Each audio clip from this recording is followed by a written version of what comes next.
বউকে হাসানোর জন্য মা বাবার চক্ষু দিয়ে পানি বের করে কিনা? ওই নাফরমান বউকে হাসানোর জন্য মা বাবাকে কাঁদায়, মা বাবাকে দমক দিয়ে আসে, বউকে খুশি রাখে। এমন নাফরমান আছে কিনা? আরো জোরে কন্যা, আসতে গেলে মানুষ যারা আজ আয় না, এরা বাবু মানুষ না। আর একটু জোরে বলেন, আছে কিনা? আছে। তাহলে সন্তান যদি মা বাবার প্রতি যদি এরকম আচরণ করে, তাহলে সে কি জান্নাতের মধ্যে যাইতে পারবে? আল্লাহ নবী কি বলছে? ওয়া জান্নাতুকা ওয়া নারুকা, মা বাপ তোমার জন্য জান্নাত, মা বাপ তোমার জন্য জাহান্নাম। যুবক ভাইয়েরা আমার, মা বাপ তোমার জন্য অনেক বড় একটা নিয়ামত। মা বাপ যেদিন হারাইবা সেদিন তুমি বুঝবা যে মা বাবার কত মূল্য ছিল। ছেলের জন্য, মেয়ের জন্য সবচেয়ে বড় পীর কে? মা আর বাবা। আল্লাহ নবী বলেন, তিনজন মানুষ যদি দোয়া করে তাহলে তা কবুল হয়ে যায় সঙ্গে সঙ্গে। একজন হলো যে ব্যক্তি মজলুম ব্যক্তি, মজলুম ব্যক্তি যদি আল্লাহ তাআলার কাছে দোয়া করে তাহলে তার সঙ্গে সঙ্গে কবুল হয়ে যায়।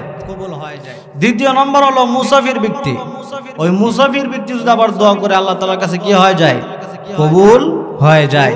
তৃতীয় জন হলো মা বাপ, মা বাপ সন্তানের জন্য যে দোয়াটা করে সেই দোয়াটা কি হয়ে যায়? কবুল হয়ে যায়। আল্লাহ পাক রব্বুল আলামিন বলেন, মা বাপ সম্পর্কে আমার কাছে দোয়া করবে বান্দারা। এই দোয়াটা আল্লাহ পাক রব্বুল আলামিন শিখিয়ে দিচ্ছেন। আল্লাহ পাক রব্বুল আলামিন বলেন, দোয়া করবা তোমার মা বাবার জন্য। এই দোয়াটা হলো রব্বির রহমহুমা কামা রব্বায়ানি সগীরা।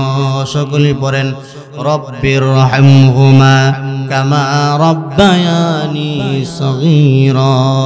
সকলে জিকির করেন, লা ইলাহা ইল্লাল্লাহ। জোরে লা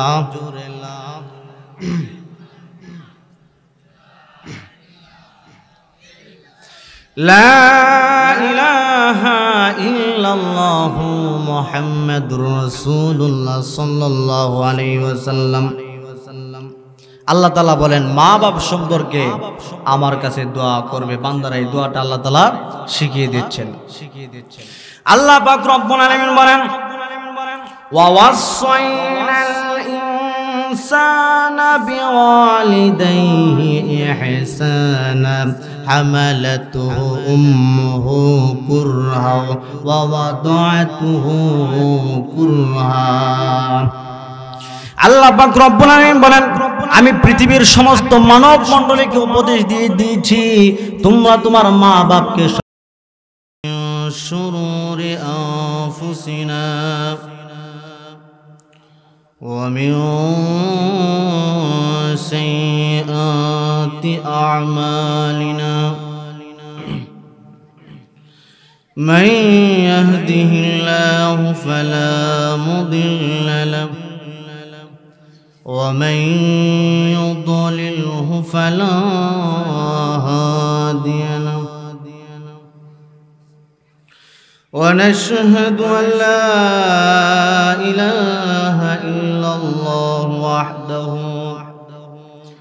لا شريك له ونشهد أن سيدنا وسندنا وحبيبنا وحبيب ربنا وطبيبنا وطبيب قلوبنا محمد صلى الله عليه وعلى آله وأصحابه وبارك وسلم، الذي أرسله بالحق بشيرا ونذيرا وداعيا إلى الله بإذنه وسراجا منيرا فقد قال الله تعالى في كلامه المجيد وفي فرقانه الحميد أعوذ بالله من الشيطان الرجيم بسم الله الرحمن الرحيم وقضى ربك ألا تعبدوا إلا إياه وبالوالدين إحسانا إما يبلغن عندك الكبر أحدهما أو كلاهما فلا تقل لهما أف ولا تنهرهما وقل لهما قولا كريما صدق الله العظيم بارك الله لنا ولكم في القرآن العظيم ونفعنا وإياكم بالآيات والذكر الحكيم সকলে নবীর মহব্বতে দুরূদ শরীফ পড়ি আল্লাহুম্মা সাল্লি আলা মুহাম্মাদ ওয়া আলা আলি মুহাম্মাদ কামা সাল্লাইতা আলা ইব্রাহিম ওয়া আলা আলি ইব্রাহিম ইন্নাকা হামিদুম মাজিদ اللهم بارك على محمد وعلى آل محمد كما باركت على إبراهيم وعلى آل إبراهيم إنك حميد مجيد خلق में शरफ़ हम एजरी मेहरबानी उम्मती मोहम्मदी हो हम ए फ़क़द करम तेरी बलगल उला बिकमालिही সকলে পড়েন কাশাফাত তুজা বিজামালিহি حسنت جميع خصاله صلوا عليه وآله मुझे कुछ मिले और ना मिले मोहम्मद मिले रोशाई जिस अल्लाह मिले बलगल उला बिकमालिही जोर जोर पढ़ें हसनत जमीउ खिसालिही सल्लु अलैहि व आलिही ला इलाहा इल्लल्लाह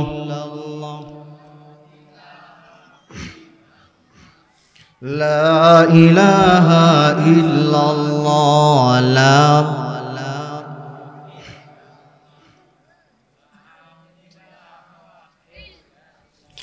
मुस्लिम फिक्रे उक़बा कर पिछले शब में उठा कर पेश मौला सजदा कर कहो ला इलाहा इल्लल्लाह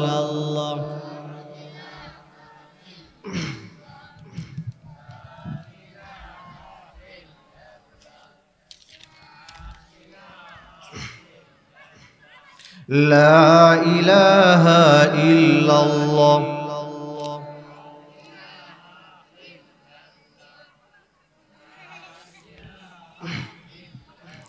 লা ইলাহা ইল্লাল্লাহ মুহাম্মাদুর রাসূলুল্লাহ সাল্লাল্লাহু আলাইহি ওয়াসাল্লাম। দামাউরা শাদিরচর ইসলামী ছাত্র যুব সংগঠনের উদ্যোগে নবম বার্ষিক ইসলামী মহাসম্মেলনের সম্মানিত সভাপতি, উপস্থিত সম্মানিত ওলামায়ে কেরামগণ, আমার সম্মুখে বসা যুবক ভাইয়েরা, বৃদ্ধ বাবারা, পর্দার আড়ালে অবস্থানরত সম্মানিত আমার মা ও বোনেরা, সকলকে আমার পক্ষ থেকে আন্তরিক শুভেচ্ছা অভিনন্দন।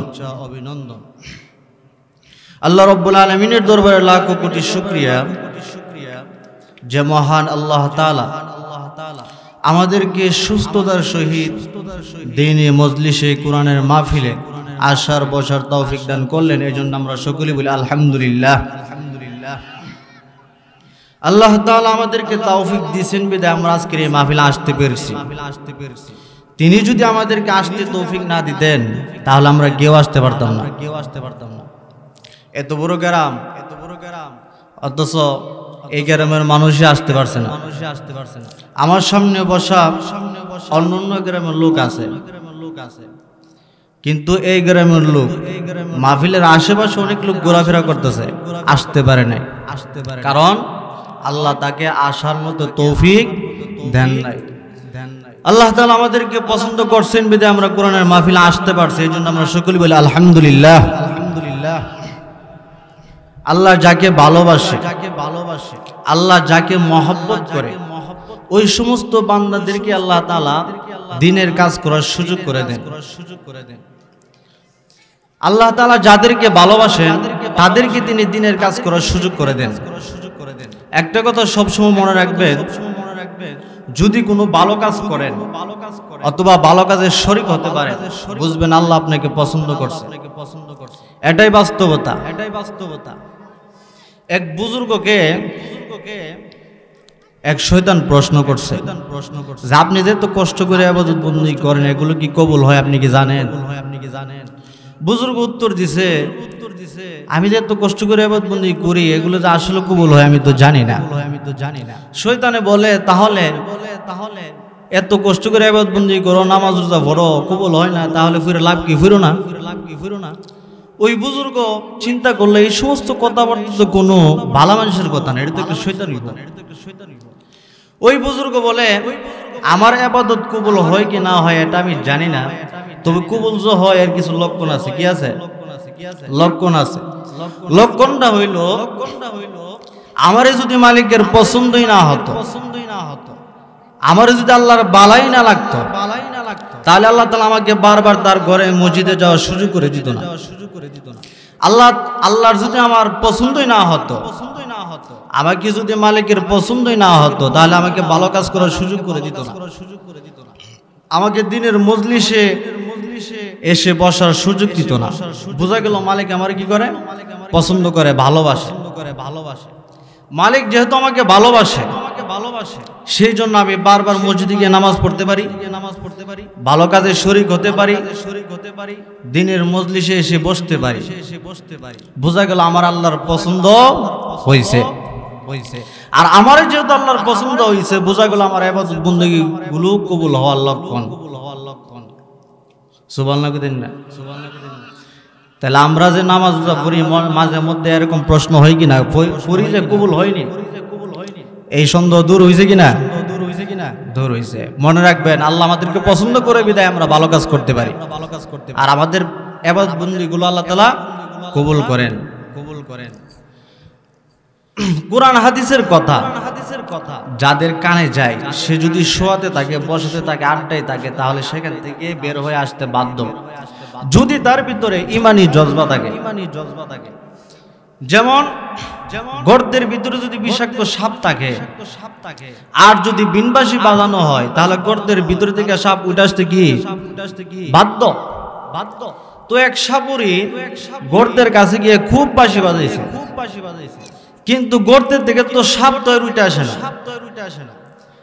ওই সাপুরি এক পর্যায়ে রাগান্বিত হইয়া গর্ত খনন করে দেখে 2 সাপ বসে রয়েছে। কই সাপ? আর একটু জোরে বলেন, কই সাপ? 2 সাপ বসে রয়েছে। এই সাপ দিকে ওই সাপরে চিন্তা করলো, আমি যদি কিয়ামত পর্যন্ত যদি আমার বাঁশি বাজায় তাহলে তো সাপ তো এই গর্ত থেকে উঠে আসতো না। কারণ এক সাপের নাম হইল দুরা, আর এক সাপের নাম হইল মাইটা। এগুলোর বিন বাঁশি বাজালে কোনো কাজ হইব? কাজ হবে না। ঠিক তেমনি ভাবে যাদের ভিতরে ইমানি জজবা আছে, বিষ আছে, সে কোরআন হাদিসের কথা শুনে মাহফিল আসতে বাধ্য। আর মনে করবেন যেগুলো কোরআনের মাহফিল তার কানে গেছে, মাহফিলের আওয়াজ তার কানে গেছে, সে ওইটা আসে না, বুঝবেন তার ভিতরে কি নাই? বিষ নাই। কোরআন এমন একটি গ্রন্থ, মুমিনের কলিজায় কি করে? আঘাত হানে। যারা ভালো মানুষ তারা মাহফিলে চলে আসবে সমস্ত বাধাকে উপেক্ষা করে। আল্লাহ রাব্বুল আলামিন আমাদেরকে এই পৃথিবীর মধ্যে পাঠাইছেন, উদ্দেশ্য নিয়েই পাঠাইছেন। উদ্দেশ্য ছাড়া আল্লাহ তাআলা আমাদেরকে এই পৃথিবীর মধ্যে পাঠান নাই। বিনা উদ্দেশ্যে আল্লাহ তাআলা এই 7 আসমান জমিন সৃষ্টি করেন নাই। বোঝা গেল আল্লাহর কি আছে? উদ্দেশ্য আছে। বিনা কারণে আল্লাহ তাআলা সৃষ্টি জগতের মধ্যে আল্লাহ কত কিছু সৃষ্টি করেছেন কোনো না কোনো এক কারণে। চন্দ্র, সূর্য, গ্রহ, নক্ষত্র, পাহাড়, পর্বত, সাগর, নদী, নালা, খাল, বিল, কীট পতঙ্গ, কত কিছু আল্লাহ সৃষ্টি করেছেন কোনো না কোনো এক কারণে। আল্লাহ তাআলা বলেন, মানুষ আমি অনর্থক সৃষ্টি করেন নাই, মানুষও সৃষ্টি করার মধ্যে একটা কারণ আছে। আল্লাহ পাক রব্বুল আলামিন বলেন, আফাহাসিবতুম আন্নামা খালাকনাকুম আবাসা ওয়া আন্নাকুম ইলাইনা লা তুরজাউন। তোমরা কি ধারণা করো আমি তোমাদেরকে অনর্থক সৃষ্টি করেছি?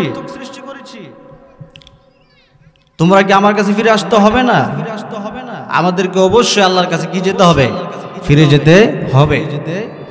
তাহলে আল্লাহ তাআলা আমাদেরকে কেন সৃষ্টি করছেন? আল্লাহ তাআলা তাও ক্লিয়ার করে দিয়েছেন। আল্লাহ তাআলা বলেন, ওয়ামা খালাকতুল জিন্না ওয়াল ইনসা ইল্লা লিয়াবুদুন। আল্লাহ তাআলা বলেন, মানুষ এবং জিন জাতিকে আমি আল্লাহ তাআলা সৃষ্টি করেছি আমার ইবাদতের জন্য। কিসের জন্য? আর একটু জোরে বলেন, কিসের জন্য? ইবাদতের জন্য। এই ইবাদতটা হবে একমাত্র শুধুমাত্র কার জন্য? আল্লাহর জন্য। আল্লাহ তাআলা তাও আবার ক্লিয়ার করে দিয়েছেন, কোরআনুল কারীমের মধ্যে পরিষ্কার করে দিয়েছেন। আল্লাহ তাআলা বলেন, وَقَضَى رَبُّكَ أَلَّا تَعْبُدُوا إِلَّا إِيَّاهُ। তোমার রব নির্দেশ দিয়ে দিয়েছেন তোমরা একমাত্র শুধুমাত্র ইবাদত করবে কার? আল্লাহ তাআলা। কারণ আল্লাহ তাআলা আমাদেরকে পৃথিবীতে একমাত্র ভালোবাসে নিঃস্বার্থে। আল্লাহ তাআলা তার বান্দাদেরকে ভালোবাসে কোনো স্বার্থের জন্য না। আমরা যদি সারা রাত দিন যদি আল্লাহর ইবাদত বন্দেগী করি তাহলে কি আল্লাহকে লাভ হবে? আর একটু জোরে বলেন, লাভ হবে না? আমি যদি সারা জিন্দেগি যদি ইবাদত বন্দেগী করি আল্লাহ লাভ হবে না। আমার সারা জিন্দেগি যদি গুনাহ করি তাহলে আল্লাহ লস হবে না। তাহলে ইবাদতের দ্বারা আল্লাহর কোনো লাভ নাই, আবার ইবাদত না করলে আল্লাহ তাআলা কি নাই? লসও নাই। তাহলে তিনি আমাদেরকে রিজিক দেন কেন, ভালোবাসেন কেন, মহব্বত করেন কেন? এটা আল্লাহ তাআলার দয়া এবং মায়া। সুবহানাল্লাহ। এই জন্য আল্লাহ তাআলা বলেন, আমি তোমাদেরকে ভালোবাসি নিঃস্বার্থে, আমার পাওনাগুলো আগে আদায় করো। আল্লাহর কাছে আমাদের পাওনা হলো ইবাদত হবে একমাত্র শুধুমাত্র কার জন্য? আল্লাহ তাআলার জন্য। আল্লাহ তাআলা এই আয়াতের মধ্যে আল্লাহর হকের পরে তিনি মা বাবার হকের কথা বলছেন। আল্লাহ তাআলা অন্য কারো হকের কথা না বলে তিনি মা বাবার হকের কথা কেন বললেন? কারণ মা বাপ সন্তানের লালন পালন করতে গিয়ে সবচেয়ে বেশি কষ্ট করে। কথা কোন ঠিক কিনা? সবচেয়ে বেশি কষ্ট করে। এই জন্য আল্লাহ তাআলা মায়ের আল্লাহর হকের পরে তিনি মা বাবার হকের কথা বলেছেন। আল্লাহ তাআলা বলেন কাইফা তাকফুরুনা বিল্লাহি ওয়া কুনতুম আমওয়াতান فأحياكم ثم يميتكم ثم يحييكم ثم إليه ترجعون। তোমরা কিভাবে আল্লাহকে অস্বীকার করো অথচ তোমরা ছিলে প্রাণহীন, তিনি তোমাদেরকে জীবন দান করেছেন, তিনি আবার তোমাদের মৃত্যু ঘটাবেন, তারপর তিনি আবার তোমাদেরকে জীবন্ত করবেন, তারপর তোমাদেরকে তারই কাছে ফিরে যেতে হবে। অথচ মানুষ সুতরাং মানুষ দুনিয়াতে আসার আগে সকলেই ছিল কি মৃত। একথা আজ বিজ্ঞানসম্মত কথা, মানুষ দুনিয়াতে আসার আগে সমস্ত মানুষ ছিল কি মৃত। কিভাবে মানুষের উৎপত্তি হলো? কুরআনুল কারীম তা পরিষ্কার করে বলছে, তোমাকে কিভাবে সৃষ্টি করা হয়েছে তুমি তা দেখো। সন্তান মায়ের জরায়ুতে আসার পূর্বে সে ছিল পিতার শুক্রকীট আর মায়ের ডিম্বাণু, অর্থাৎ স্পার্মোজোন আর অভাম, এই দুটি জিনিসের মধ্যে সে সীমাবদ্ধ ছিল। মায়ের বক্ষপিঞ্জর আর পিতার পৃষ্ঠদেশ থেকে সবেগ নির্গত এক ফোঁটা পানি দিয়ে আমি আল্লাহ পাক রব্বুল আলামিন তোমাকে সৃষ্টি করেছি। আল্লাহ তাআলা বলেন হাল আতা আলাল ইনসানি হিনুম মিনাদ দাহরি লাম ইয়াকুন শাইআম মাযকুরা। মানুষের উপর দিয়ে কি এমন এক সময় অতিবাহিত হয় নাই? মানুষের জীবনে কি এমন একটা সময় ছিল না জগৎটার নাম নিশানা কোনো কিছুই ছিল না? তোমার নাম ছিল না, নিশানা ছিল না, কোনো কিছু আমাদের একটা সময় ছিল না। আল্লাহ পাক রব্বুল আলামিন বলে আমি তোমাকে সৃষ্টি করেছি, তুমি কোত্থেকে গেলে? কুরআনুল কারীম তা পরিষ্কার করে বলছে। আল্লাহ তাআলা বলেন ইন্না খালাকনাকুম মিন তুরাবিন সুম্মা মিন নুতফাতিন সুম্মা মিন আলাকাতিন সুম্মা মিন মুদগাহ। আল্লাহ পাক রব্বুল আলামিন বলেন খালাকাল ইনসান, মানুষ আমি সৃষ্টি করেছি, মাটির উপাদান দিয়ে তৈরি করলাম। পুরুষের স্পার্মোজোন আর মহিলাদের অবাম এ দুটিকে মিলে মায়ের গর্ভের ভিতরে নাপাক পানি ফোঁটাকে আমি আল্লাহ পাক রব্বুল আলামিন জমাট রক্তে পরিণত করলাম। এই জমাট রক্তকে আবার আমি গোশত পরিণত করলাম। তারপর কুচি কুচি হাড় দিয়ে একটা বডি তৈরি করলাম। তারপর কি করলাম? ফাকাসাউনাল ইযামা লাহমা, গোশত দিয়া, রক দিয়া, চামড়া দিয়া, সাউন দিয়া আমি আল্লাহ পাক রব্বুল আলামিন তোমাকে তোমার মায়ের গর্ভের ভিতরে বানিয়েছি। সুবহানাল্লাহ। আল্লাহ তাআলা বলেন ফি করারিম মাকিন, তোমাকে তোমার মায়ের পেটের মধ্যে রেখেছিলাম একটা সুরক্ষিত জায়গায়, যেখানে কোনো রোগ জীবাণু প্রবেশ করতে পারে না। আজকে তুমি আমার সাথে কুফরি করছো, তুমি আমাকে অস্বীকার করতেছো, অথচ আমি আল্লাহ পাক রব্বুল আলামিন চাইলে তোমাকে তোমার মায়ের গর্ভ থেকে মরা সন্তান হিসেবে বের করে দিতে পারতাম। পারতেন কিনা? বিকলাঙ্গ করে বের করে দিতে পারতাম, পঙ্গু করে বের করে দিতে পারতাম। আল্লাহ তাআলা বলেন খালাকাল ইনসান, মানুষ আমি সৃষ্টি করেছি। মায়ের পেটের ভিতরে বসে যখন ক্ষুধার উদ্রেক হলো, রূহ যখন চলে আসলো, ক্ষুধা লাগলো, খাবারের প্রয়োজন হলো, আমি আল্লাহ পাক রব্বুল আলামিন কেমনে খাওয়াইলাম? দুনিয়ার কোনো মা বাপ, দুনিয়ার কোনো চিকিৎসা বিজ্ঞানী মায়ের পেটের ভিতরে সন্তানের খাবার সরবরাহ করতে পারে না। তুমি কি খাবে সেই ব্যবস্থা আমি আল্লাহ পাক রব্বুল আলামিন করেছি। তোমার মায়ের মাসিক বন্ধ করে দিয়ে তোমার মায়ের নাভির সাথে তোমার নাভির তার লাগাইয়া দিয়েছি। ওই তার দিয়ে রক্ত বন্ধ করে দিয়া আমি আল্লাহ পাক রব্বুল আলামিন তোমার মায়ের রক্ত দিয়ে তোমারে তিল তিল করে বড় করেছি, তিল তিল করে বড় করেছি। আল্লাহ পাক রব্বুল আলামিন বলেন, নাপাক রক্ত মুখটাকে, নাপাক রক্ত মুখে লাগাই নাই, মুখটা নাপাক হয়ে যাবে, যাতে করে এই দুনিয়ায় আসার পর আমার বানানো পবিত্র মুখখানা দিয়া এই দুনিয়ায় বসে তোমার রবের পবিত্র নামের জিকির করতে পারো বসে বসে। সুবহানাল্লাহ। আল্লাহ তাআলা বলেন, এত সুন্দর করে বানাইলাম, হাত দিলাম, পা দিলাম, চক্ষু দিলাম, এত নিখুঁত আকারে বানাইলাম, তাকায় দেখো নিজের দিকে। এরপরে কি করলাম? সুম্মা নুখরিজুকুম তিফলা, তোমার মায়ের পেট থেকে তোমাকে এই দুনিয়ার বুকে নিয়ে এসেছি বাচ্চা আকারে। যখন তুমি এই পৃথিবীতে আসলে, ক্ষুধার যন্ত্রণা যদি মরেও যেতে, তাহলে কান্না ছাড়া কোনো উপায় ছিল না? উপায় ছিল? কোনো উপায় ছিল না। আল্লাহ তাআলা বলেন, ওয়াল্লাহু আখরাজাকুম মিন বুতুনি উম্মাহাতিকুম লা তা'লামুনা শাইআ। আল্লাহ পাক রব্বুল আলামিন বলেন, তোমাকে তোমার মায়ের গর্ভ থেকে এমন অবস্থায় বের করে নিয়ে এসেছি যখন তোমার কোনো হুঁশ ছিল না, তোমার কোনো জ্ঞান ছিল না, কথা বলতে পারো না, পায়খানার মধ্যে পড়ে থাকো কে কে করে, কান্না ছাড়া কোনো উপায় ছিল না। পানির পিপাসায় গলা শুকিয়ে যায়, কান্না ছাড়া কোনো উপায় ছিল না। আমি তোমার এমন রব, আমি তোমার এমন আল্লাহ, আমি তোমার এমন স্রষ্টা, তোমার বাসা নাই বলে আমি আল্লাহ পাক রব্বুল আলামিন তোমার মায়ের কলিজার ভিতরে তোমার প্রতি মহব্বত তৈরি করে দিয়েছি, মহব্বত তৈরি করে দিয়েছি। তুমি যখন কাঁদো, তোমার মা যখন তোমার কান্নার আওয়াজ শুনতে পায়, তখন তোমার মা দুনিয়ার সমস্ত কাজ ফেলে রেখে তোমাকে সে কোলে নেই, কোলে নেই কিনা?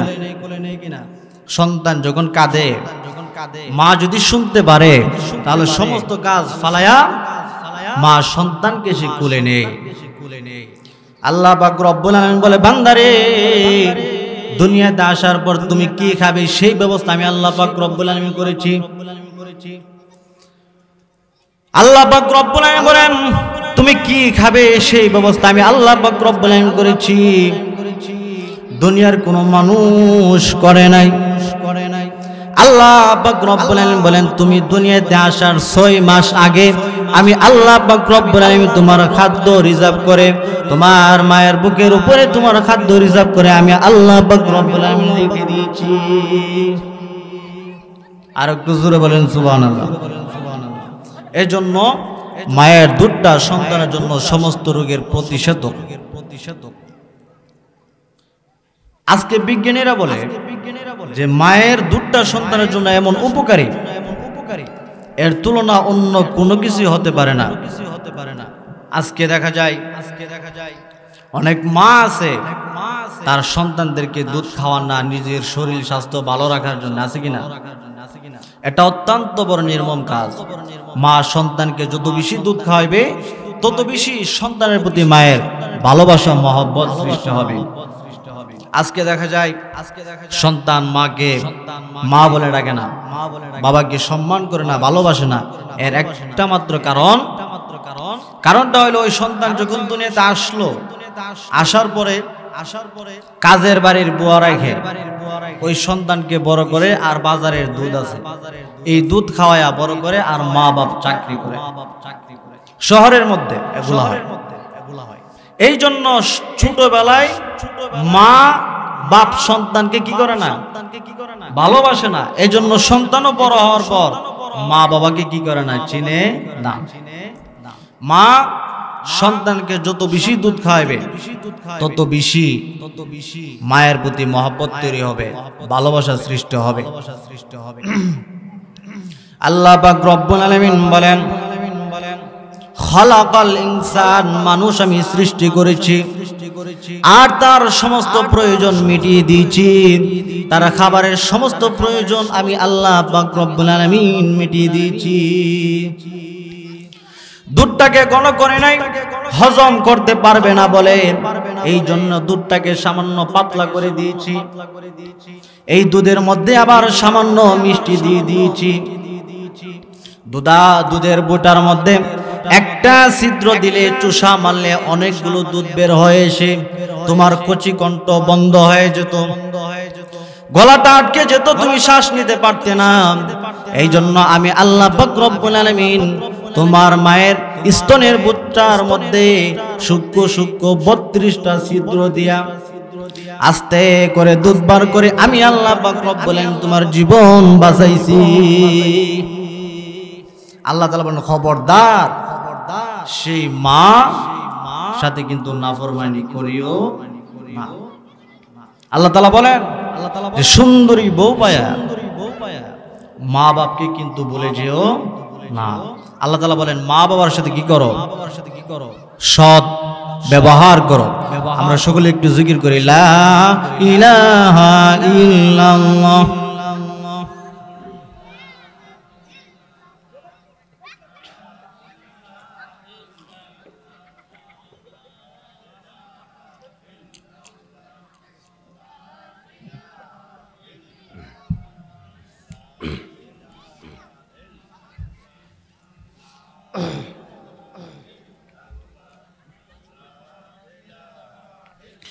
জোরে জোরে লা ইলাহা ইল্লাল্লাহ।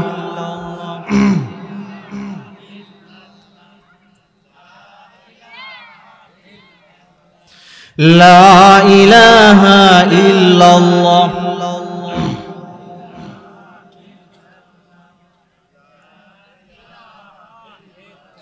লা ইলাহা ইল্লাল্লাহু মুহাম্মাদুর রাসূলুল্লাহ। আল্লাহ তাআলা বলেন যে মা বাবার সাথে কি করো? সৎ ব্যবহার করো, সৎ আচরণ করো। আল্লাহ তাআলা এই আয়াতের মধ্যে আল্লাহর হকের পরে তিনি মা এবং বাবার হকের কথা বলেছেন। আল্লাহ তাআলা আমাদেরকে একমাত্র নিঃস্বার্থ ভালোবাসেন। আর আল্লাহ তাআলার পরে যদি আমাদেরকে এই দুনিয়ার জমিনে কেউ যদি আমাদেরকে নিঃস্বার্থ ভালোবাসে তাহলে দুনিয়ার জমিনে সেটা হলো মা আর বাবা। মা বাবা সন্তান লালন পালন করতে গিয়ে কোনো স্বার্থ নাই। স্বার্থের জন্য কিন্তু কোনো মা বাবা সন্তান লালন পালন করে না। আজ পর্যন্ত কি দেখছেন কোন বাবা মা ডায়েরি খাতার মধ্যে লিখে রাখছে সন্তান তুই ছোটবেলায় তোর এতটা পেন কিনে দিয়েছিলাম, এতটা গুঞ্জি কিনে দিয়েছিলাম, তুই এতটা দুধের পট খেয়েছিলি? কোন মা বাবা লিখে রাখে নাই।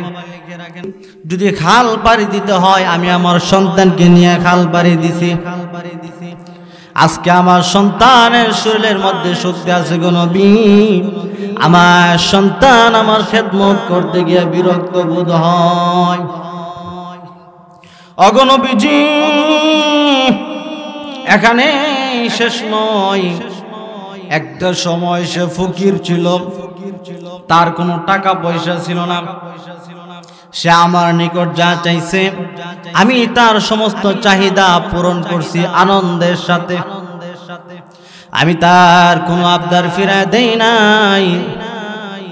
আজকে যদি সন্তান বলছে বাবা আমার জন্য মজা নিয়ে এসো, চকলেট নিয়ে এসো, আমার রাত্রে আসতে দেরি হয়ে গেলে আমার সন্তান যদি ঘুমায় যাইতো তাহলে আমার সন্তানের জাগ্রত করায়া মজাটা খাওয়ায় আমার ঘুম আসতো না, হয় আমার ঘুম আসতো না। ওগো নবীজি আজকে আমার সন্তানের পকেটে টাকা আছে গো নবী, আমার সন্তান আমার তলে খরচ করতে বিরক্ত বোধ হয়। মুরব্বী বাবারা, যুবক ভাইয়েরা আমার, একটা বিষয় লক্ষ্য করা দরকার, একটা বিষয় লক্ষ্য করা দরকার। একটা সময় আমাদের পকেটের মধ্যে কোনো টাকা পয়সা ছিল না, বাপের পকেটটারে নিজের পকেট বানাইছি কিনা? আমাদের কোনো টাকা পয়সা ছিল না, বাবার পকেটটারে নিজের পকেট বানাইছি, যা মন চাইছে তাই নিছি। আল্লাহর নবী বলেন, এই জন্য আমাদের বাবা উচিত একটা পর্যায়ে বাবার কাঁধে কিন্তু স্টেপ বাই স্টেপ অনেকগুলা খরচ পড়ছে। আমাদের চিকিৎসা খরচ, আমাদের পড়ালেখার খরচ, খাওয়ান খরচ, স্টেপ বাই স্টেপ অনেকগুলা খরচ পড়ছে কিনা। আমাদের মাথা থেকে নিয়ে পা পর্যন্ত যতগুলো সরঞ্জামের প্রয়োজন হয় আমার বাবা কিন্তু আমাদেরকে দিয়েছে। একটা সময় বাবা যখন দুর্বল হয়ে গেল, তুমি যখন সবল হয়ে গেলাম, আল্লাহ পাক রব্বুল আলামিন বলেন, উফিউ ওয়ালা তানহারহুমা ওয়া কুল লাহুমা কাওলান কারীমা। তোমার আচার আচরণের জন্য তোমার মা বাবার মুখ দিয়া উফ পর্যন্ত শব্দটা বের না হয়। এমনকি তোমার মা বাবার আচার আচরণের জন্য তোমার মুখ দিয়া উফ পর্যন্ত শব্দটা বের না হয়। এমনকি তোমার আচার আচরণের জন্য তোমার মা বাবা কষ্ট পাইয়া তাদের মুখ দিয়ে যেন উফ পর্যন্ত শব্দটা বের না করে। যদি তোমার মা বাবা তোমার উপর অসন্তুষ্ট হয় আর কষ্ট পেয়ে উফ পর্যন্ত শব্দটা বের করে, আল্লাহর নবী বলেন তোর দুনিয়াও বরবাদ, তোর আখিরাতও বরবাদ। কোনো লাভ নাই। মক্কা শরীফের মধ্যে গিয়ে হজ করলেন, কোনো লাভ হবে? কোনো লাভ হবে না। নামাজ পড়তে পড়তে কপালের মধ্যে যদি কালো চিহ্ন পড়ে যায় আর মা বাপ যদি আপনার উপর অসন্তুষ্ট থাকে, তাহলে কোনো লাভ হবে? কোনো লাভ হবে না। আল্লাহর নবী বলেন, হুয়া জান্নাতুকা ওয়া নারুকা, মা বাপ তোমার জন্য জান্নাত, মা বাপ তোমার জন্য জাহান্নাম।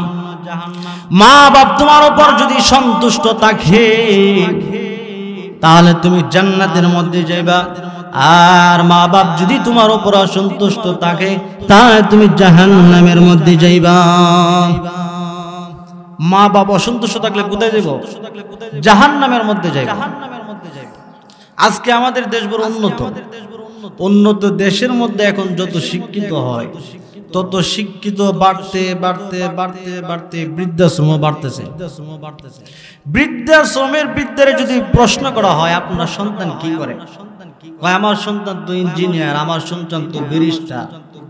আজ পর্যন্ত বৃদ্ধাশ্রমের কোনো বৃদ্ধা বলে নাই যে আমার সন্তান তো মসজিদের ইমাম সাহেব, আমার সন্তান তো মাদ্রাসা শিক্ষক বলছে, বলে নাই।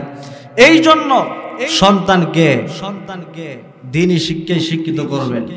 দ্বীনি শিক্ষার পাশাপাশি যতটুকু বাংলা অঙ্ক ইংরেজি লাগে ততটুকুই চলবে। আর যদি স্কুলে পড়াইতে স্কুলের মুফতি বানান, তাহলে ওই মুফতি কই নিয়ে রাখবো? বৃদ্ধাশ্রমের মধ্যে নিয়ে রাখবো। আর স্কুলের মুফতি বানালে কি লাভ? আরেকটা লাভ আছে।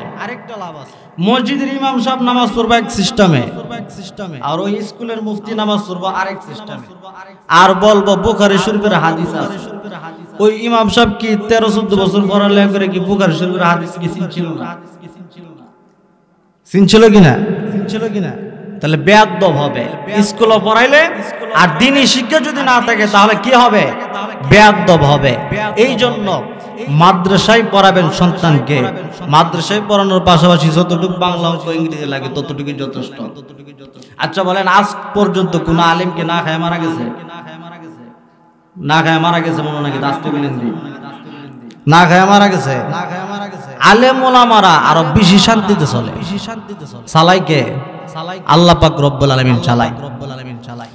আর ওই কপাল ফুরা 50,000 টাকা রুজি করে, তারপরে তার অভাব দূর হয় না। আর মসজিদের ইমাম সাহেব 10-15,000 টাকা রুজি করে, তার মা বাপকে নিয়ে সুন্দর করে সংসার চালায়। কারণ তার এটার ভিতরে কি আছে? বরকত আছে। আর ওই নাফরমানি এটার মধ্যে কি নাই? বরকত নাই। আরেকটা বিষয় হচ্ছে, মা বাপ তার সন্তানকে বিবাহ করায় শান্তির জন্য। কিসের জন্য? শান্তির জন্য, যে বউ আয়সা রান্না বান্না করে কিছু খাওয়াইব। কিন্তু ঠাড়া পড়ছে বাংলাদেশে, বিবাহ করানোর পর শুরু হয়ে যায় ভূমিকম্প। কথা কোন ঠিক কিনা? আর এই ভূমিকম্পের সূচনা হয় বউ যদি লাল চামড়াওয়ালা হয়, বউ যদি লাল চামড়াওয়ালা হয়, কিয়ামত শুরু হয়ে যায়। এই নাফরমান বউকে হাসানোর জন্য মা বাবার চক্ষু দিয়ে পানি বের করে কিনা?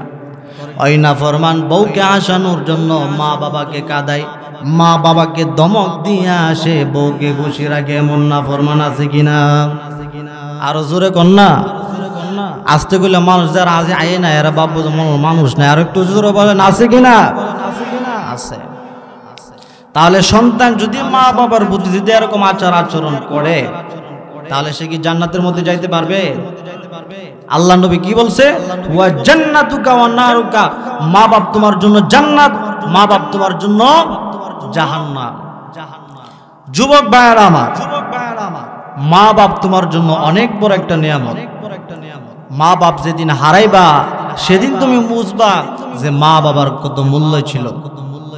ছেলের জন্য, মেয়ের জন্য সবচেয়ে বড় পীর কে? মা আর বাবা। আল্লাহ নবী বলেন, তিনজন মানুষ যদি দোয়া করে তাহলে তা কবুল হয়ে যায় সঙ্গে সঙ্গে। একজন হলো যে ব্যক্তি মজলুম ব্যক্তি, মজলুম ব্যক্তি যদি আল্লাহ তাআলার কাছে দোয়া করে তাহলে তার সঙ্গে সঙ্গে কবুল হয়ে যায়। দ্বিতীয় নম্বর হলো মুসাফির ব্যক্তি, ওই মুসাফির ব্যক্তি যদি আবার দোয়া করে আল্লাহ তাআলার কাছে কি হয়ে যায়? কবুল হয়ে যায়। তৃতীয় জন হলো মা বাপ, মা বাপ সন্তানের জন্য যে দোয়াটা করে সেই দোয়াটা কি হয়ে যায়? কবুল হয়ে যায়। আল্লাহ পাক রব্বুল আলামিন বলেন, মা বাপ সম্পর্কে আমার কাছে দোয়া করবে বান্দারা। এই দোয়াটা আল্লাহ পাক রব্বুল আলামিন শিখিয়ে দিচ্ছেন। আল্লাহ পাক রব্বুল আলামিন বলেন, দোয়া করবা তোমার মা বাবার জন্য। এই দোয়াটা হলো রব্বির রহমহুমা কামা রব্বায়ানি সগীরা। সকলে পড়েন, রব্বির রহমহুমা কামা রব্বায়ানি সগীরা। সকলে জিকির করেন, লা ইলাহা ইল্লাল্লাহ। জোরে লা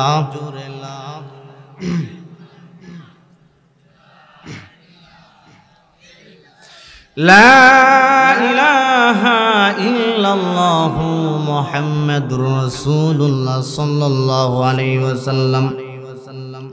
আল্লাহ তাআলা বলেন, মা বাপ সম্পর্কে আমার কাছে দোয়া করবে বান্দারা। এই দোয়াটা আল্লাহ তাআলা শিখিয়ে দিচ্ছেন। আল্লাহ পাক রব্বুল আলামিন বলেন, ওয়া ওয়াসাইনাল ইনসানা বিওয়ালিদাইহি ইহসানা হামালাতুহু উম্মুহু কুরহা ওয়া ওয়াদাআতুহু কুরহা।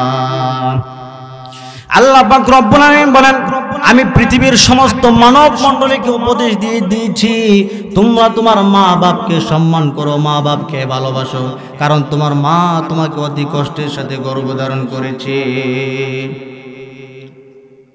অতি কষ্টের সাথে তোমাকে গর্ভধারণ করেছে। প্রচন্ড শীতের রাত্রে সমস্ত মানুষ ঘুমায় যায়। গর্ভবতী মা ঘুমাতে পারে না, সন্তান পেটের ভিতরে হাঁটু দিয়া গোতা মেরেছে, পা দিয়া লাথি মেরেছে। মায়ের পেটের মধ্যে বেদনা শুরু হয়ে গেছে। প্রচন্ড শীতের রাত্রে মা ঘুমাতে পারে না, ঘুমাতে পারে না। মা একবার দাঁড়ায়, একবার বসেন, একবার দেওয়ালের সাথে হেলান দিয়ে দাঁড়ায়। এমন করে মা সারাটা রাত কাটায় দেন।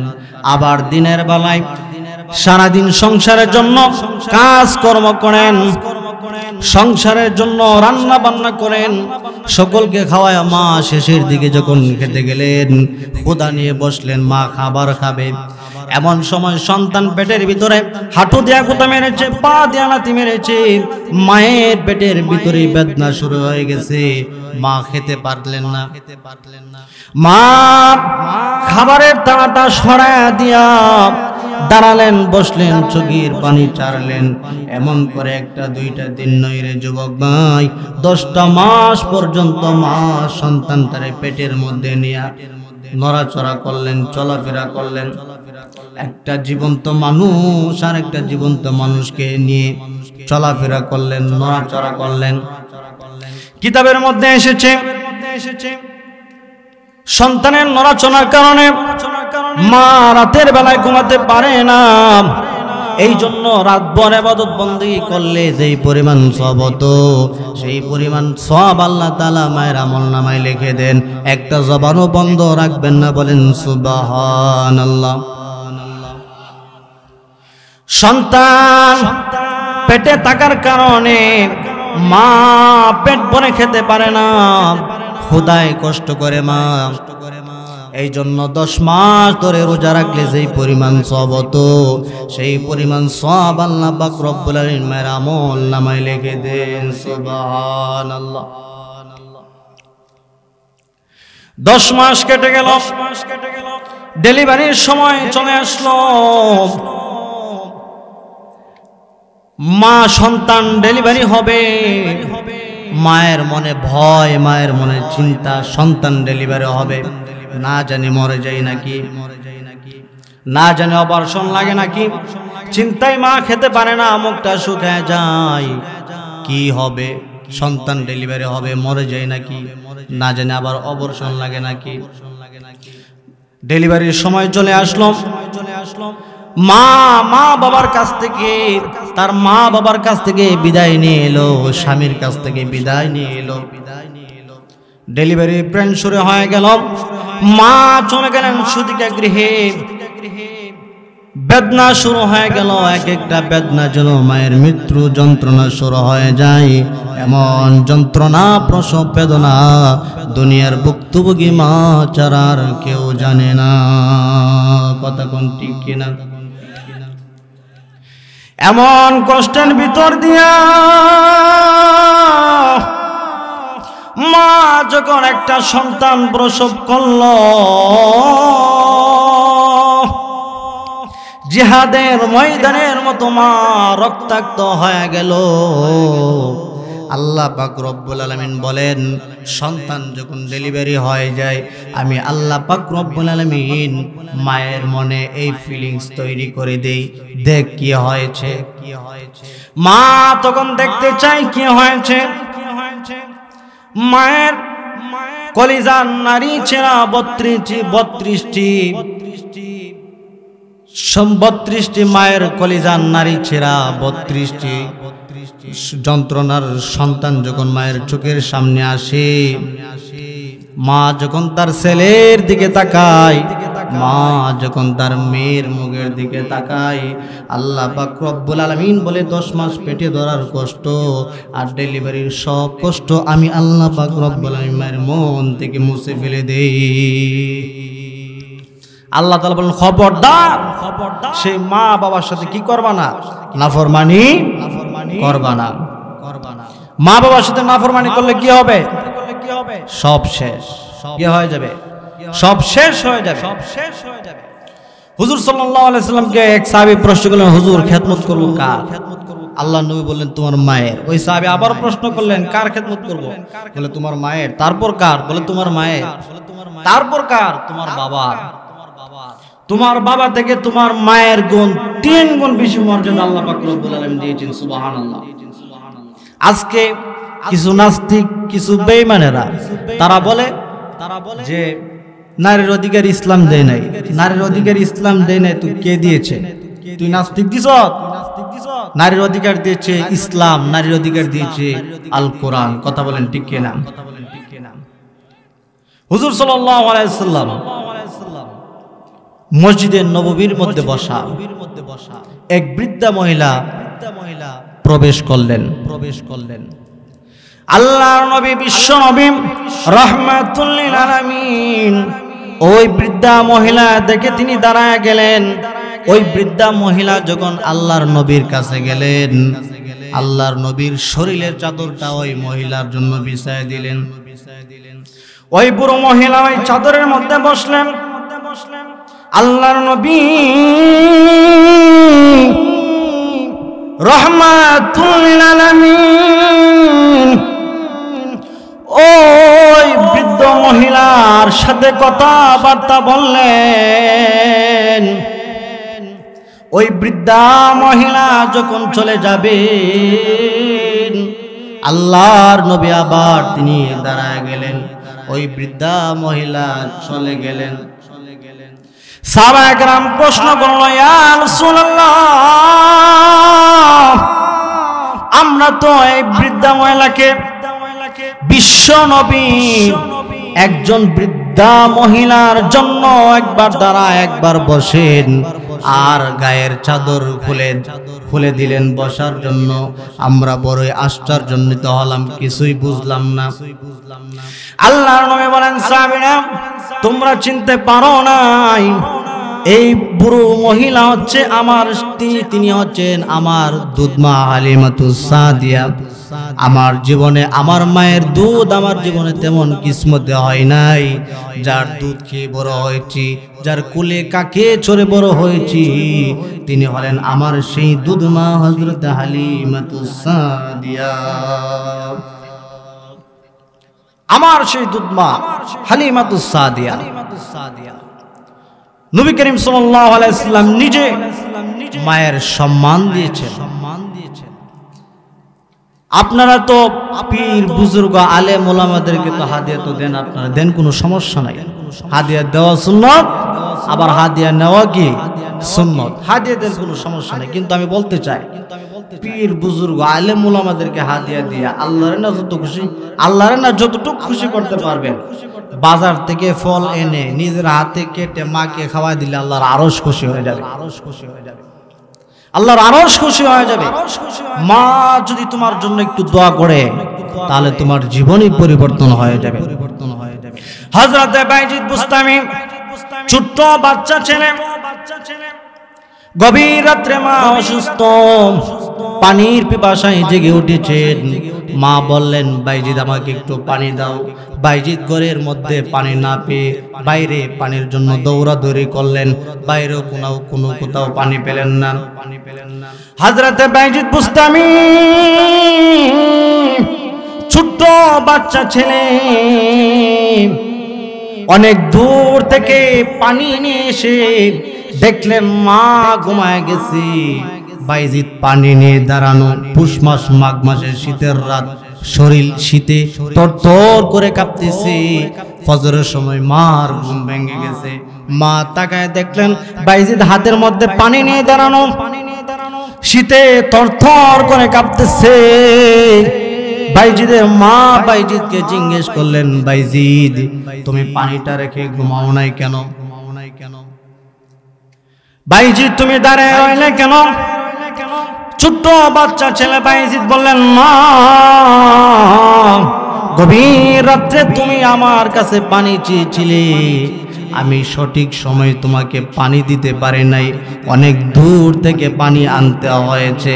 বাইজিদের মা বললেন, তাহলে তুমি এই পানিটা কোথাও রেখে তুমি ঘুমায় গেলা না কেন? কেন তুমি ঘুমাইলা না? বাইজিদ বলে, মা তুমি আমার নিকট গভীর রাত্রি পানি চেয়েছিলে, আমি তোমাকে সঠিক সময় পানি দিতে পারি নাই। মা তুমি আবার আমার নিকট যদি পানি চাও, আমি যদি তোমাকে সঠিক সময় পানি যদি না দিতে পারি, মা তোমার কষ্ট হবে। এই জন্য মা আমি পানি নিয়ে ফজর পর্যন্ত দাঁড়ায় আছি। বাইজিদের মা বাইজিদের হাত থেকে পানির গ্লাসটা নিয়ে পানি পান করলেন, আর বাইজিদকে চুকির মধ্যে কম্বল দেয়া শোয়া দিলেন। বাইজিদের মা নামাজ পড়লেন, আর সিজদার মধ্যে ডাক দেয়া বলে, মালিক আমার বাইজিদ আমার জন্য আজকে যা করেছে, আমি বাইজিদের মা আমার মন খুশি হয়ে গেছে। মালিক আল্লাহ তুমি আমার বাইজিদকে সুলতানুল আরিফিন বানায় দিও। মঞ্জুর হয়ে গেছে মায়ের দোয়া। হযরতে বাইজিদ মুস্তাবি সুলতানুল আরিফিন হয়ে গেছে। সুবহানাল্লাহ। হযরত আবু হুরায়রা একদিন কান্না করতেছে। আল্লাহর নবী বললেন, আবু হুরায়রা কেন তুমি কাঁদো, কিসের জন্য কাঁদো? আবু হুরায়রা বললেন, হুজুর আমার মা আমাকে মেরেছে। আল্লাহর নবী বললেন, তুমি কোন অপরাধ করেছো? আবু হুরায়রা বললেন, হুজুর না কোনো অপরাধ করি নাই। আপনার দরবার থেকে বাড়ি ফিরতে দেরি হয়ে গিয়েছিল। আমার মা আমাকে জিজ্ঞেস করছে, বাইজিদ এত রাত্রে তুমি আল্লাহর, আমার মা আমাকে প্রশ্ন করছে, আবু হুরায়রা এত রাত্রে কোথায় ছিলে তুমি? আবু হুরায়রা বললেন, যে কদম চুমতে পারলে দুনিয়া ধন্য হয়, সে দরবারের পবিত্র, সে পবিত্র দরবারের কদম মোবারক থেকে আসতে আমার দেরি হয়ে গেছে। আমার মা তো মুশরিকা, আপনার নাম শোনা মাত্র আমার মায়ের শরীরের মধ্যে আগুন ধরে উঠেছে। আমার মা আমাকে ধরে মারা আরম্ভ করলেন। বৃদ্ধ মা আমাকে ধরে কি করছে? মারা আরম্ভ করলেন। আমার মা আমাকে মারতে মারতে আমাকে বলেন, হয়তো তুই আমার বাড়ি ছাড়বি আর নাই তো মুহাম্মাদের দরবার ছাড়বি। আমি আমার মাকে বললাম, মা তুমি আমাকে মারতে মারতে তোমার বাড়ি থেকে বের করে দিতে পারো, আমি তোমার বাড়ি সহ তামাম পৃথিবী ছাড়তে পারি, কিন্তু বিশ্ব নবীর কদম মোবারক ছেড়ে দিতে পারি না। আর একটু জোরে বলেন সুবহানাল্লাহ। আল্লাহর নবী বললেন, আবু হুরায়রা তোমার মা তোমাকে মারছে, তুমি কি আমার নিকট বিচার দিতেছো নাকি? তোমার মা তোমাকে মারছে, এই বিচার তো আমি করতে পারতাম না। সুবহানাল্লাহ দিন না। মা সন্তানকে মারছে, আল্লাহর নবী বিশ্ব নবী বলতেছেন এই ক্ষমতা আমার নাই, তোমার মা যে তোমাকে মারছে। আবু হুরায়রা বললেন, হুজুর আমার মা আমাকে মেরেছে, আমার মার বিচার করার জন্য আমি আপনার কাছে আসি নাই, আমি এসেছি একটা কারণে। আল্লাহর নবী বললেন, কি কারণে তুমি এসেছো? আবু হুরায়রা বললেন, হুজুর আমি জানি আল্লাহর নবী যদি হাত উঠায় কোনো দোয়া করে, আল্লাহ পাক রব্বুল আলামিন তার সঙ্গে সঙ্গে মঞ্জুর করে নেন। হুজুর আমি এসেছি, আপনি আমার মার জন্য দোয়া করুন, আমার মাকে যেন আল্লাহ পাক রব্বুল আলামিন হেদায়েত দান করে, আমার মাকে যেন আল্লাহ তাআলা হেদায়েত দান করে। আল্লাহর নবী দোয়া করলেন, আল্লাহুম্মা ইহদি উম্মা আবি হুরায়রা, আয় আল্লাহ আমি দোয়া করতেছি তুমি আবু হুরায়রার মাকে হেদায়েত দান করো। আল্লাহর নবী দোয়া করলেন, আর আবু হুরায়রা দৌড়াইতেছেন। পিছন থেকে কয়েকজন সাহাবী তাকে টেনে ধরলেন, আবু হুরায়রা তুমি কেন দৌড়াও? কারণ তাদের জানা আবু হুরায়রা তো শরীফ, ভদ্র, নম্র, সে কেন দৌড়াইতেছে? পিছন থেকে কয়েকজন সাহাবী তাকে টেনে ধরেছে, তুমি দৌড়াও কেন? আবু হুরায়রা বললেন, আমাকে ছেড়ে দাও, আমাকে দৌড়াইতে দাও, আমি দৌড়ে গিয়ে আমার বাড়িতে দেখতে চাই, আমি আমার বাড়িতে আগে পৌঁছতে পারছি নাকি আমার বাড়িতে আমি আসার আগে বিশ্ব নবীর দোয়া আমার বাড়িতে এসে পৌঁছে গেছে। সুবহানাল্লাহ। হযরত আবু হুরায়রা রাদিয়াল্লাহু তাআলা আনহু বাড়ির মধ্যে গিয়ে দরজার মধ্যে নক করলেন।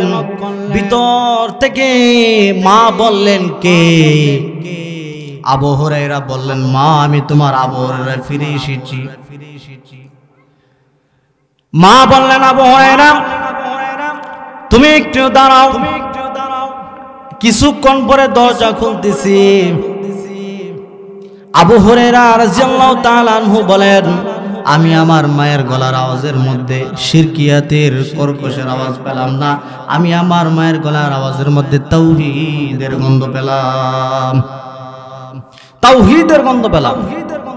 কিছুক্ষণ পরে আমার মা দরজা খুলল, আমার মা ভিতর থেকে বের হয়ে আসলেন, থেকে বের হয়ে আসলেন। আমার মা বৃদ্ধ মানুষ, চুলগুলো পেকে গেছে, মায়ের মাথার চুল থেকে পানি বের হইতেছে, পানি পড়তেছে। আমার মা আমাকে ঘর থেকে বের হয়ে বলেন, আবু হুরায়রা আমি তোমাকে মেরেছি, আমি তো অনুতপ্ত হয়েছি, আমি তোমাকে মেরে বিষম মার্জাই করেছি, আবু হুরায়রা আমি গোসল দিয়েছি আর ভাবলাম আমার আবু হুরায়রা তো কোনো খারাপ জায়গায় যায় না, আবু হুরায়রা আমি তোমাকে মেরেছি, লজ্জায় পড়েছি, আবু হুরায়রা জলদি করে আমাকে নিয়ে চলো বিশ্ব নবীর দরবারে, বিশ্ব নবীর দরবার আমাকে নিয়ে চলো। হযরত আবু হুরায়রা রাদিয়াল্লাহু তাআলা আনহু তার মাকে বিশ্ব নবীর দরবারে নিয়ে গেলেন। আবু হুরায়রার মা ঘোষণা করলেন, আশহাদু আল্লা ইলাহা ইল্লাল্লাহু ওয়াহদাহু লা শারীকা লাহু ওয়া আশহাদু আন্না মুহাম্মাদান আবদুহু ওয়া রাসূলুহু। মুসলমান হয়ে গেলেন। এই জন্য মা এবং বাবার সাথে খারাপ আচরণ করা যাবে? কি আচরণ করতে হবে? সৎ আচরণ করতে হবে, ভালো আচরণ করতে হবে। তুমি যদি ইবাদত করতে করতে বড় নেককার বান্দা হয়ে যাও, দান সদকা করতে করতে মানুষ তোমাকে দানবীর বলে, আর মা বাপ যদি তোমার উপর কি থাকে অসন্তুষ্ট থাকে, তাহলে জান্নাত পাওয়া যাবে? এই আমলের কোনো দাম নাই, এই আমলের কোনো কি নাই, কোনো দাম নাই, এই দান করার কোনো দাম নাই। হযরত আনাস রাদিয়াল্লাহু তাআলা আনহু বলেন, নবী করিম সাল্লাল্লাহু আলাইহি ওয়াসাল্লামের যুবক সাহাবার নাম আলকামা, সে একদিন ভীষণ রোগে আক্রান্ত হয়ে বলল, কঠিন রোগে আক্রান্ত হয়ে বলল, তার স্ত্রী কোনো না কোনো এক মাধ্যমে বিশ্ব নবীর নিকট সংবাদ পৌঁছাইছে, আপনার সাহাবী আলকামা অসুস্থ হয়ে গেছে। আল্লাহর নবী বিশ্ব নবী রাহমাতুল লিল আলামিন হযরতে বেলাল রাদিয়াল্লাহু তাআলা আনহুকে, হযরতে আলী রাদিয়াল্লাহু তাআলা আনহুকে, হযরতে সালমান ফারসি রাদিয়াল্লাহু তাআলা আনহুকে, এই তিনজন সাহাবীকে তার অবস্থা দেখার জন্য পাঠাইছে। তারা গিয়ে দেখতে পারো আলকামার শেষ নিঃশ্বাস ত্যাগের অবস্থা, শেষ নিঃশ্বাস ত্যাগের অবস্থা দেখে তারা তাকে কালিমার তালকিন দিলেন, কালিমার তালকিন দিলেন। সে কোনোভাবে তাওহীদের কালিমা পড়তে পারতেছে না, কোনোভাবে সে তাওহীদের কালিমা পড়তে পারতেছে না। হুজুর সাল্লাল্লাহু আলাইহি ওয়াসাল্লামের নিকট